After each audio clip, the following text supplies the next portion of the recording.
까도 계속 나와요.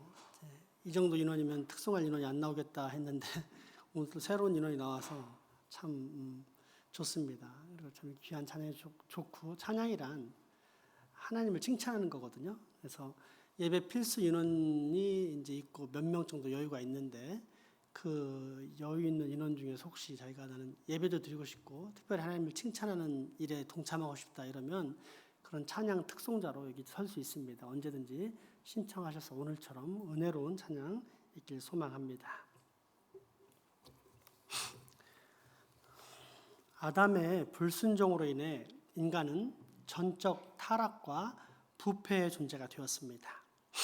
창조주 하나님과 사랑의 관계 속에서 하나님 말씀 듣기를 기뻐하고 순종하던 존재가 이제는 등을 돌리고 대신 자신의 마음이 원하는 바와 욕심을 가장 위에 두고 항상 이 정욕을 쫓아 사는 자아 중심적 존재가 된 것입니다.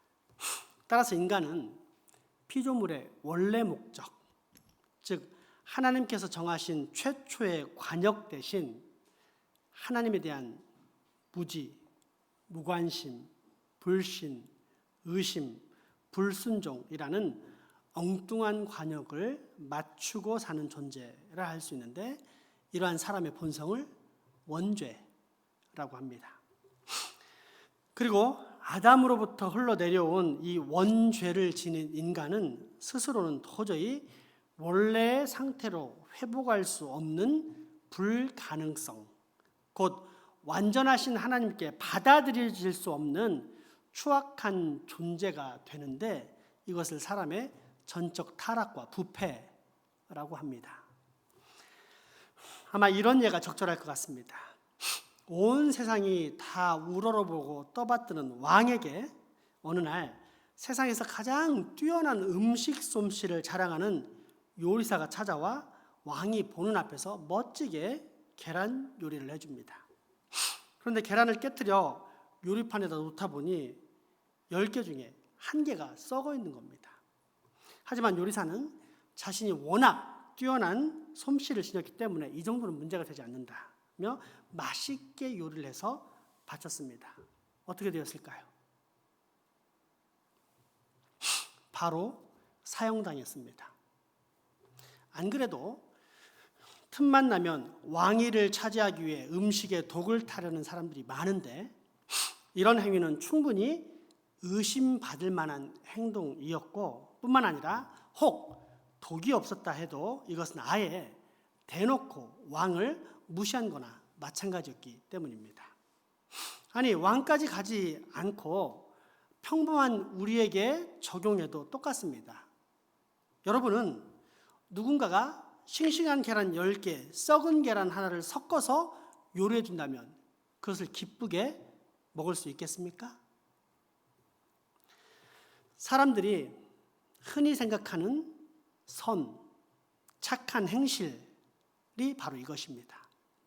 사람들은 흔히 사람의 삶 속에 선한 것들이 많다, 그리고 이런 것들을 하나님이 기뻐하실 것이다 라고 생각하지만, 조금이라도 부패한 생각과 행위가 있는 한 온전하신 하나님은 우리를 결코 기쁘게 받으실 수 없습니다. 무엇보다 이러한 하나님의 말씀인 성경은 이러한 사실에 대해 헛된 세상의 철학과 가치관에 흔들리는 우리로 하여금 아니다, 하나님의 이런 분이시다, 하나님께 용납되는 자는 이런 사람이다 라고 분명히 가르쳐 주시는데, 그것이 바로 야고보서 2장 8절에서 11절 말씀입니다. 함께 읽어보겠습니다. 너희가 만일 성경에 기록된 대로 내 이웃 사랑하기를 내 몸과 같이 하라 하신 최고의 법을 지키면 잘하는 것이거니와, 만일 너희가 사람을 차별하여 대하면 죄를 짓는 것이니 율법이 너희를 범법자로 정죄하리라. 누구든지 온 율법을 지키다가 그 하나를 범하면 모두 범한 자가 되나니, 간음하지 말라 하시니가 또한 살인하지 말라 하셨은즉 내가 비록 간음하지 아니하여도 살인하면 율법을 범한 자가 되느니라. 아멘. 아멘. 요약하자면 율법, 하나님의 율례와 법도를 일평생 단 한 번도 어기지 않고 완전하게 지킨다면 그는 의로운 사람으로서 하나님이 기쁘시게 받아들일 만한 사람이라는 뜻입니다. 그런데 우리 중에 그런 사람이 있습니까? 단 한 사람도 없습니다. 따라서 인간은 원래의 상태, 창조의 첫 모습으로 회복할 수 없는 전적 타락과 부패의 존재일 수밖에 없습니다. 다시 말해 곰팡이가 버글버글한 음식은 벌레들이 보기에는 환상의 음식일지 몰라도 사람이 볼 때는 오염되고 부패해서 먹을 수 없는 것처럼 원죄를 가진 사람의 모든 언행, 심사는 혹 그것이 아무리 아름답고 훌륭해 보이며 또 보통 사람은 결코 이룰 수 없는 최고 수준의 행위요 환상적인 선이라 할지라도 거룩하신 그리고 완전하신 하나님 앞에서는 다 오염되고 부패한 썩은 계란 요리에 다르지 않다는 사실입니다. 그런 부패하고 오염된 선과 행위가 과연 완전하고 거룩하신 하나님께 용납될 수 있으며 또 인정받을 수 있을까요? 바로 이 사실을 가르쳐주는 것이 하이델베르크 제8문답입니다. 우리는 완전히 부패했기 때문에 어떤 선한 행위도 전혀 행할 수 없으며 또한 온갖 악한 것으로 기울어지는 성향을 지니고 있습니까? 예, 그렇습니다. 우리가 하나님의 영으로 거듭나지 않는다면 정말로 그렇습니다. 아멘. 아멘. 그런데 이러한 전적 부패와 타락을 오해하는 사람들이 있습니다. 아니, 이렇게 멀쩡히 잘 살아가는 사람에 대해 어떻게 전적으로 타락하고 부패했다고 말할 수 있느냐? 여전히 인간은 만물의 영장으로서 차별된 재능을 가지고 동물과는 구별된 삶인 문명과 문화를 분명히 날마다 누리면서 발전하는 삶을 살아가고 있다. 그런데 어떻게 인간이 전적으로 부패하고 타락했다고 말하느냐?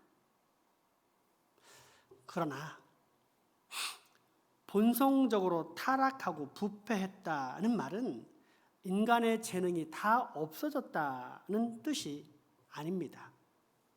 바벨탑을 예로 들어보겠습니다. 바벨탑을 하늘에 닿도록 쌓으려고 했던 것을 보면 건축술이 상당히 발달했을 것입니다. 현존하는 최고층 빌딩은 두바이의 탑이라고 불리는 부르즈 칼리파인데 높이가 무려 828m가 된다고 합니다. 그럼에도 불구하고 하늘 끝에 닿기는 커녕 하늘 꽁무니에 겨우 닿았을 뿐입니다. 그런데 그 옛날에 하늘 끝에 닿을 수 있는 바벨탑을 쌓으려 했다는 것을 보면 이 시대의 건축술이 얼마나 뛰어났는지를 잘 깨닫게 해줍니다. 하지만 이런 대단한 건축을 할 수 있을 정도로 뛰어난 기술을 가졌어도 건축이라는 것은 기술 하나만 가지고는 되지 않습니다. 경제적으로 번성해서 필요한 것을 사거나 만들 수 있어야 합니다. 또한 이런 큰 일을 하려면 사람 사이의 관계가 매우 중요합니다. 조직 관리가 잘못되어서 어디가 무너지면 결국 그 탑도 무너지기 때문입니다. 이처럼 큰 건물을 짓는 것은 온 인간 사회의 힘이 다 발휘되는 총체적인 일입니다. 바벨탑을 쌓았던 사람들을 보면 서로 싸웠다는 말이 없습니다. 같은 목적을 가지고 서로 격려하면서 그 일을 이루려고 열심히 노력하고 협조했었습니다. 그러면 이러한 재능이 있었으니까 괜찮다고 하겠습니까? 아닙니다. 그렇다면 문제는 어디에 있는 것일까요? 바벨탑을 쌓은 사람들의 재능 자체에 문제가 있는 것이 아니라 그들이 자기들의 재능을 하나님의 영광을 위해 사용하지 않고 하나님을 극복하는 데 사용한 것이 근본적인 문제였습니다. 이 모습을 성경은 다음과 같이 묘사하는데 창세기 11장 1절에서 4절입니다. 온 땅의 언어가 하나요 말이 하나였더라. 이에 그들이 동방으로 옮기다가 신할 평지를 만나 거기 거류하며 서로 말하되 자 벽돌을 만들어 견고히 굽자 하고 이에 벽돌로 돌을 대신하며 역청으로 진흙을 대신하고 또 말하되 자 성읍과 탑을 건설하여 그 탑 꼭대기를 하늘에 닿게 하여 우리 이름을 내고 온 지면에 흩어짐을 면하자 하였더니 아멘.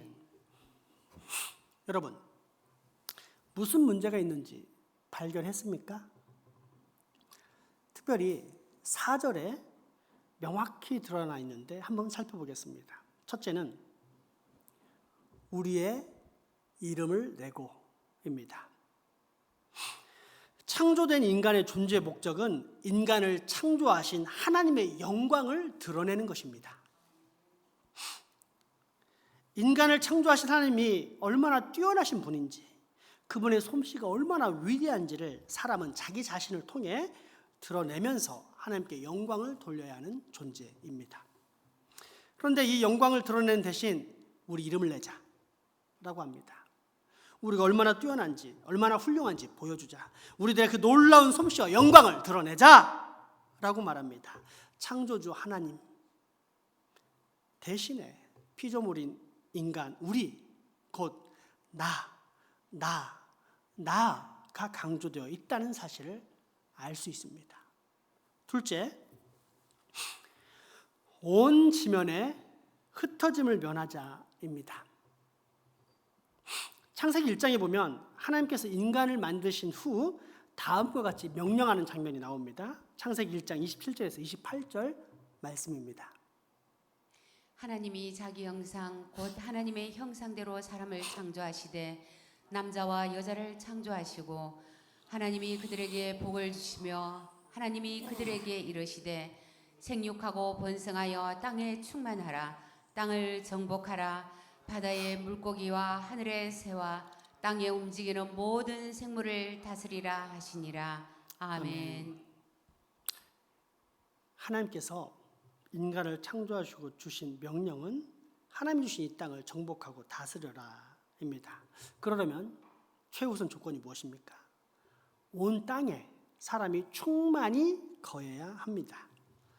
그런데 노아 홍수 후에 모여 바벨탑을 건설하던 사람들은 다음과 같이 한결같은 주장을 합니다. 야, 우리 흩어지지 말자. 꼭 붙어 살자. 우리끼리 행복하게 살자. 하나님의 명령에 순종한 것입니까? 불순종한 것입니까? 은성아, 이은성, 눈을 떠서 목사님을 쳐다보자라고 목사님 늘 말했는데 눈을 감으면 하나님의 명령에 하나님의 목사님 명령에 순종한 거야, 불순종한 거야? 불순종한 거지. 그렇지. 불순종한 것입니다. 그리고 이러한 불순종의 사건은 비단 옛날 역사에만 있는 것이 아닙니다. 오늘날 불신자들의 삶 가운데, 심지어 하나님을 믿는 사람들의 모임 가운데에도 여전히 팽배합니다. 굳이 예를 들자면 구역 모임을 포함한 소그룹 모임입니다. 여러분, 구역 모임이나 소그룹 모임할 때 10년 동안 함께 해온 사람이 편합니까? 이제 갓 들어온 사람이 편합니까? 당연히 10년 동안 함께 한 사람이 편합니다. 그래서 탁 하면 하고 알아차 있는 사이가 된 오래된 지인을 선호하면서 할 수만 있으면 우리는 그들과 함께 붙어 있으려고 합니다. 절대 떨어지려고 하지 않습니다. 문제는 이것이 막 신앙생활 혹은 교회 생활을 시작한 사람들의 문제가 아니라는 사실입니다. 아니, 오히려 이제 막 교회 생활을 시작한 새신자나 새가족은 잘 보살펴 줄 수 있는 모임에 오랫동안 함께 있게 해주는 것이 더 지혜로운 일입니다. 심각한 문제는 신앙생활을 10년, 20년 했음에도 불구하고, 그래서 신앙이란 무엇이고 그리스도인이 갖추어야 할 예수 닮은 자세, 희생과 섬김이 무엇인지를 한평생 들어서 너무도 잘 알고 있는 신앙의 연조가 깊은 사람들이 절대 떨어지지 않고 꼭 붙어 있으려고 하는 끼리끼리의 문화입니다. 하나님께서는 분명히 생육하고 번성하라, 땅에 충만하라, 땅을 정복하고 다스리라 라고 말씀하셨지만 그건 성경 이야기고 나는 내 마음대로 할 거야. 내가 편한 곳, 내가 좋아하는 사람들과 함께 내가 편하게 느끼는 방식으로 교회 생활을 할 거야 하면서 자중심적인 삶을 사는 것입니다. 바벨탑의 사건이 매우 비정상적인 특별한 죄인들의 모습인 줄 알고 비방했는데 문득 내 모습 같다는 생각이 들지 않습니까? 평소에는 원죄의 문제가 나랑은 별 상관이 없는 것이라 생각하며 살았는데 오늘은 왠지 딱 내 모습이라는 두려운 확신이 들지 않습니까? 아무튼 다시 원 바벨탑으로 돌아가자면 바벨탑을 쌓은 사람들에게 그들이 가진 재능 자체는 문제가 아니었습니다. 목적이 문제였습니다. 하나님의 형상을 닮아 피조된 사람의 재능은 결국 하나님께로부터 온 것입니다. 그렇다면 사람의 재능은 누구를 위해 사용되어야 합니까? 당연히 하나님의 영광을 위해, 그래서 하나님께 순종함으로 하나님께서 맡겨주신 사명을 이루는 것으로 나타나야 합니다. 그런데 바벨탑을 짓는 사람들은 하나님께 드릴 목적으로 쓰는 것이 아니라 자기를 과시하고 하나님을 반대하는데 그 재능을 썼습니다. 그러한 재능을 하나님이 받으실 수 있을까요? 그러한 재능에 대해 과연 하나님의 형상이다 라고 말할 수 있을까요? 아닙니다. 처절하게 파괴되고 무너진 성전에 불과할 뿐입니다. 무엇보다 그들은 노아 홍수라는 엄청난 심판 후에 살아남은 사람들, 죽음에서 자신들을 구원하신 하나님께 날마다 경배와 찬양, 감사와 영광을 들려도 모자랄 사람들이었습니다.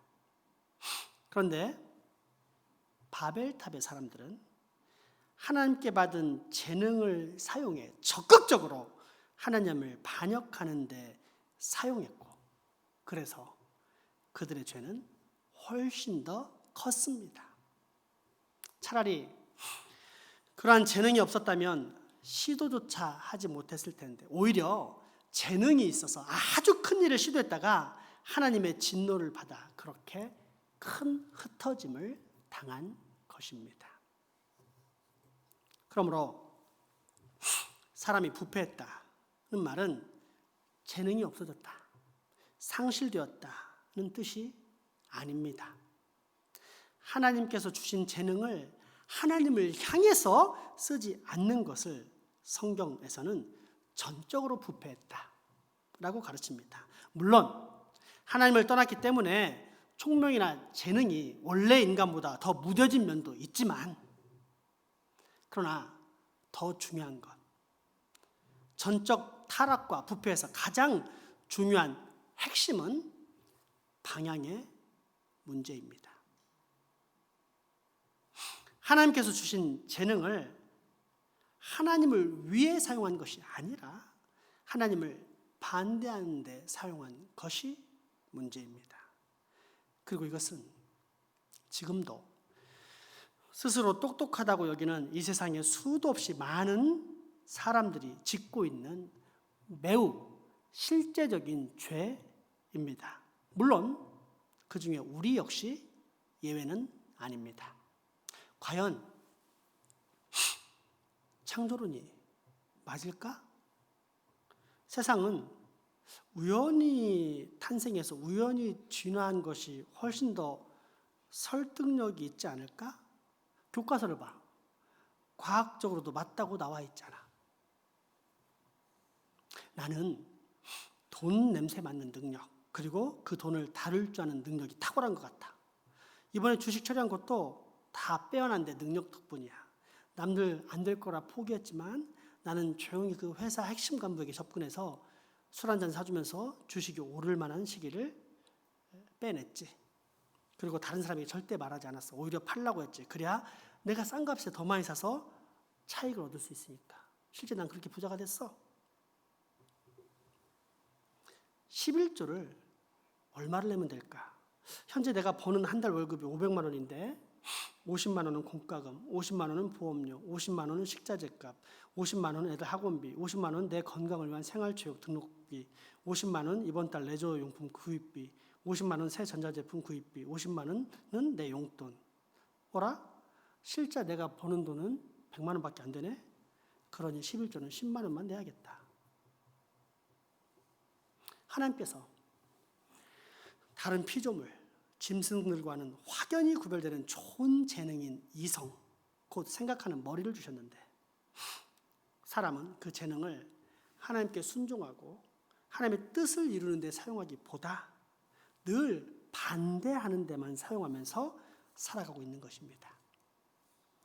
이런 방향성을 가진 인간이 죄가 없다라고 주장한다면 차라리 해는 서쪽에서 떠서 동쪽으로 진다라고 주장하면서 인정받는 것이 훨씬 더 빠를 것입니다. 자, 그렇다면 이제 남은 문제는 이처럼 절망적인 죄인이 과연 구원받을 수 있을까 하는 것입니다. 어떻습니까?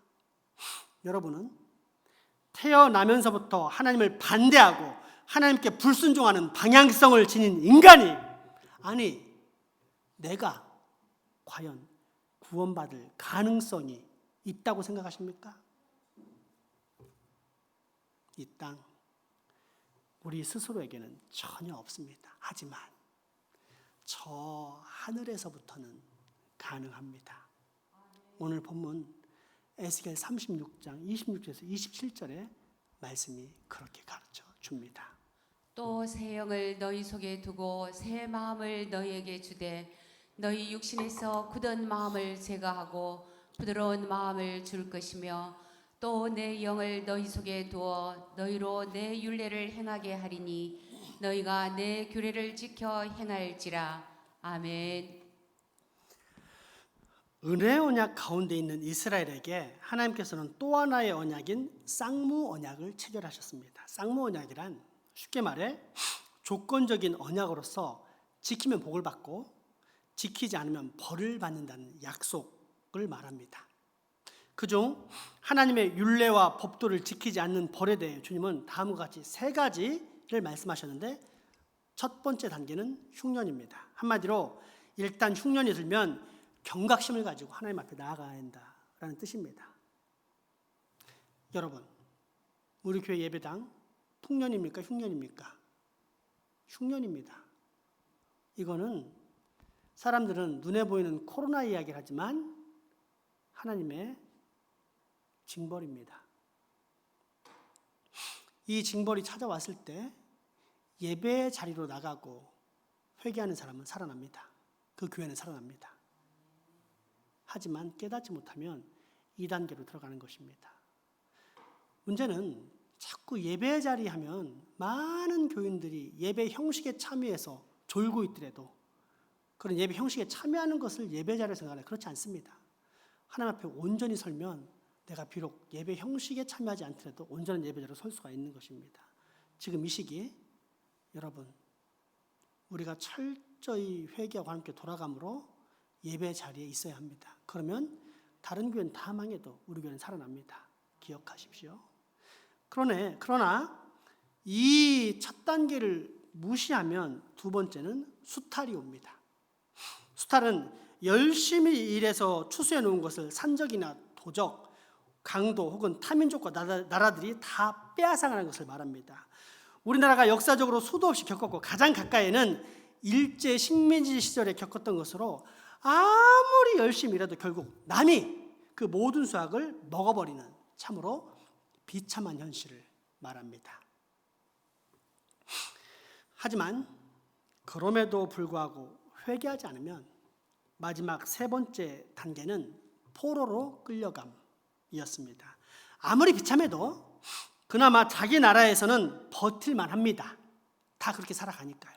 하지만 그 단계를 넘어 남의 나라 노예가 되어 아무런 주권도 없이 살아가는 삶이란 정말로 이루 말할 수 없는 비루한 삶인데, 에스겔이 편지를 쓰는 시기가 바로 이 세 번째 단계였습니다. 흉년과 수탈에도 불구하고 정신 차리지 못하자 하나님께서는 그들에게 마지막 단계인 남의 나라의 포로로 끌려가는 징벌을 감행하시는데, 그렇게 끌려간 바벨론이라는 나라에서 에스겔이 이스라엘 백성들에게 쓰고 있는 편지가 바로 오늘 우리가 읽고 있는 에스겔서라는 말씀입니다. 그런데 이 에스겔이 한참 이스라엘과 사방 나라들의 심판을 예언한 뒤에 문득 이스라엘의 회복을 예언합니다. 그러면서 전하는 말씀은 참으로 이스라엘의 가슴을 큰 감동으로 요동치게 만들었습니다. 요즘 유행하는 표현으로 솔까라는 말이 있습니다. 풀어쓰자면 솔직히 까놓고 말하자면 이런 뜻입니다. 이 표현을 빌어 솔까 이스라엘은 전혀 회복의 가능성이 없는 존재들이었습니다. 하나님께서 그 놀라운 사랑과 긍휼, 자비와 용서를 통해 그토록 수많은 기회를 주셨음에도 불구하고 이스라엘이 늘 하나님께 불순종, 하나님을 반대하는 거역의 삶을 살아왔기 때문입니다. 그 최후 증거가 지금 끌려와 살고 있는 바벨론 포로의 삶이 아닙니까? 그리고 이 모든 것들은 자업자득이었습니다. 하나님의 은혜를 입었음에도 불구하고 하나님 없이 내 마음대로 함부로 살 뿐 아니라 오히려 반역의 삶을 살아왔기 때문입니다. 그들의 타고난 성품, 본성은 한마디로 전적인 부패로서 그들은 전혀 구원의 희망을 가질 수 없는 패역한 백성들이었습니다. 그런데 무한하신 사랑의 주님은 이러한 그들의 죄악에도 불구하고 아브라함과 다윗에게 약속하신 은혜 언약의 근거에 에스겔 선지자에게 그들이 회복될 것이다 라는 말씀을 전합니다. 이 놀라운 하나님의 사랑을 접한 이스라엘 백성들은 가슴이 얼마나 큰 감동으로 울먹했겠습니까? 그 약속의 말씀이 바로 오늘 우리가 읽었던 본문 말씀입니다. 다시 한번 읽어보겠습니다. 또 새 영을 너희 속에 두고 새 마음을 너희에게 주되 너희 육신에서 굳은 마음을 제거하고 부드러운 마음을 줄 것이며 또 내 영을 너희 속에 두어 너희로 내 율례를 행하게 하리니 너희가 내 규례를 지켜 행할지라. 아멘. 무엇입니까? 사람은 불가능하지만 하나님은 가능하시다는 뜻입니다. 어떻게 해요? 하나님께서 그 흉악한 인간의 품성, 전적으로 타락하고 부패한 인간의 본성에 새로운 본성을 넣어주어서 그로 말미암아 사람이 하나님의 율례와 법도를 지키는 존재가 되게 하겠다. 사람을 새로운 존재로 탄생시키시겠다는 약속이십니다. 그렇다면 우리 인간이 새롭게 변화되는 것, 즉 전적으로 타락하고 부패한 인간 본성이 영적으로 완전히 새롭게 탄생하는 것은 무엇으로부터 말미암는다는 뜻입니까? 하나님의 역사, 곧 저 위에서부터 내려오는 하나님의 거룩한 영이신 성령님의 역사로 말미암아 일어난다는 뜻입니다. 그리고 이것이 바로 오늘 우리가 배우고 있는 하이델베르크 제8문답의 전체 내용입니다. 다시 한번 읽어보겠습니다. 우리는 완전히 부패했기 때문에 어떠한 선한 행위도 전혀 행할 수 없으며 또한 온갖 악한 것으로 기울어지는 성향을 지니고 있습니까?